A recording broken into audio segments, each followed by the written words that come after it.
آج کل تو ہم نے دیکھا کہ عمل کرنے کی نیت نہیں ہوتی، اور اگر کہہ دو نا کہ جی شریعت نے پردے کا حکم دیا، وہ جی پردہ تو نظر کا ہوتا ہے. بھئی پردہ نظر کا ہوتا ہے، پھر تمہیں کپڑے پہننے کی ضرورت ہی کیا ہے؟ جب نظر کا ہی پردہ بنا لیا تو پھر باقی بھی کیوں پہنے ہوئے ہیں؟ اور جی چہرے کا پردہ تو نہیں ہے.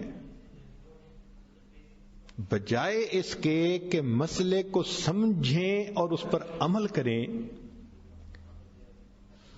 اپنی لاجک پیش کرنی شروع کرتے. اور جی شریعت نے ایسا کیوں کہا ہے؟ بھئی ایک نوکر ہو اور بادشاہ کے حکم پر وہ آگے سے کوسچن کرے کہ بادشاہ نے ایسا کیوں کہا، اس کا کیا حشر ہوگا؟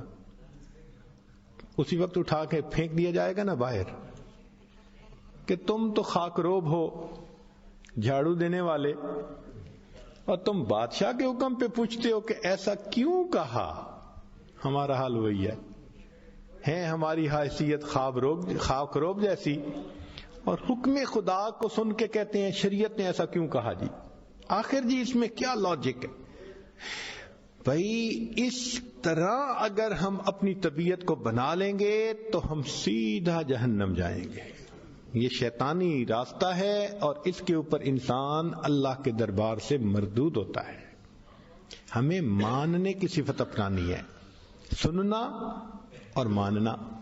مشائخ نے فرمایا کہ سننا اور ماننا اس کے 4 درجات ہیں. سننے کی توفیق بھی اللہ جس کو چاہتے ہیں دے دیتے ہیں.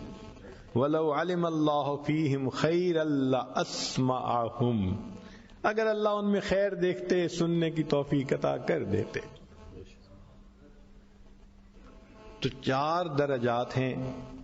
سب سے پہلا کہ نہ بات کو سننا اور نہ بات کو سمجھنا، یہ کافرین کا معاملہ ہوتا ہے، مشرکین کا معاملہ ہوتا ہے. نہ وہ بات کو سنتے ہیں اور نہ ہی وہ بات کو سمجھتے ہیں. ایک ہوتا ہے کہ سنتے تو ہیں سمجھتے نہیں ہیں، یہ منافقین کا معاملہ ہوتا ہے. سنتے تو ہیں مگر سمجھتے نہیں ہیں، تو یہ منافقین کا معاملہ. بعض اوقات انسان سنتا بھی ہے سمجھتا بھی ہے، مگر اندر کی خباثت کی وجہ سے عمل نہیں کر پاتا، یہ فاسقین کا معاملہ ہوتا ہے. اور انسان سنے بھی صحیح سمجھے بھی صحیح عمل بھی کرے، یہ مومنین کا معاملہ ہوتا ہے. تو ہمیں اللہ رب العزت سے یہ نعمت مانگنی ہے کہ اللہ ہمیں سننے سمجھنے اور اس پر عمل کرنے کی توفیق عطا فرما. اس لیے تو جہنمی جہنم میں جل رہے ہوں گے تو فرشتے ان سے پوچھیں گے تمہارے پاس کوئی سمجھانے والا نہیں آیا تھا؟ تمہیں اللہ کی طرف کوئی بلانے والا نہیں آیا تھا؟ کوئی ڈرانے والا نہیں آیا تھا کہ ایسی آگ کے عذاب سے تم ڈرو بچو؟ آگے سے جواب دیں گے لو کننا نسمع، اے کاش اگر ہم سنتے، او نعقلو، یا ہمارے اندر عقل کی رتی ہوتی، ہم نے سمجھا ہوتا، ما کننا فی اصحاب السعیر، تو ہم جہنم والوں میں سے نہ ہوتے. اس کا مطلب ہے کہ جہنم میں وہی جائے گا یا تو سنتا ہی نہیں اور سمجھتا ہی نہیں، یا سنتا تو ہے سمجھتا نہیں ہے. اللہ تعالیٰ سے دونوں نعمتیں مانگیں، اللہ سننے کی بھی توفیق عطا فرمائے، سمجھنے کی بھی توفیق عطا فرمائے، اور اس پر عمل کی بھی توفیق عطا فرمائے.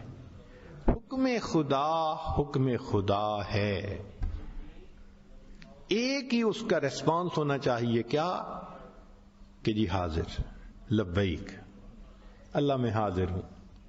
جو آپ کا حکم سرے تسلیم خم ہے، جو مزاج یار میں آئے، جو مالک حکم فرما دیں، اسی کا نام بندگی ہے.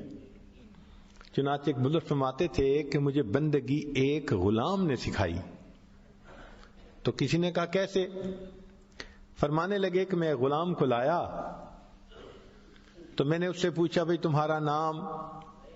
کہنے لگا جو آپ پکاریں وہی میرا نام۔ میں نے کہا تمہارا کام؟ جو آپ ذمہ لگائیں وہی میرا کام۔ تمہارا لباس؟ جی آپ جو پہنائیں گے وہی میرا لباس۔ بھئی تمہارا کھانا؟ جو آپ کھلائیں گے وہی میرا کھانا۔ کہنے لگے کہ اس بچے نے مجھے بندگی سکھا دی کہ بندہ اسے کہا کرتے ہیں۔ تو ہمیں بھی اللہ رب العزت کے سامنے اسی طرح جو مالک کا حکم، ہم حاضر، ہم تو ماننے کے لیے ہیں۔ جب ذہن یہ بنا لیں گے تو پھر نیکی کرنی ہمارے لیے آسان ہو جائے گی، اور ایسا کرنے کے لیے اللہ کی عظمت کو دل میں بٹھانا پڑتا ہے۔ لا الہ الا اللہ، لا الہ الا اللہ، لا الہ الا اللہ، لا الہ الا اللہ، لا الہ الا اللہ، لا الہ الا اللہ، لا الہ الا اللہ۔